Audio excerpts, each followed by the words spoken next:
কার কপাল, কার ভাগ্য কখন কিভাবে খুইলা যায় সেটা উপর আল্লাহ ছাড়া আর কেউ জানে না। সেটা উপর আল্লাহ ছাড়া কেউ বলতেও পারবে না। আপনার রিজিক, আপনার অবস্থান কখন কোন মুহূর্তে কিভাবে চেঞ্জ হয়ে যায় সেটা আল্লাহ ছাড়া কেউ জানে না।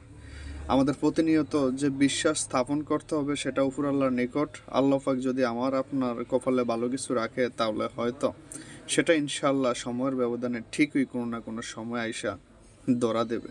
শুধু বিশ্বাসটা উপর আল্লাহর নিকট রাখতে হবে। এখন যে কথাটা বলতে চাইতেছি সেটা হচ্ছে, অনেক ক্ষেত্রে দেখা যায় কি আমরা অনেক পরিশ্রম করার ফলও ভালো রেজাল্ট পাই না।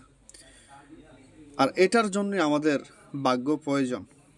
ভাগ্য পরিশ্রমের সাথে আমাদের লাজিম সহায় হইতে হবে।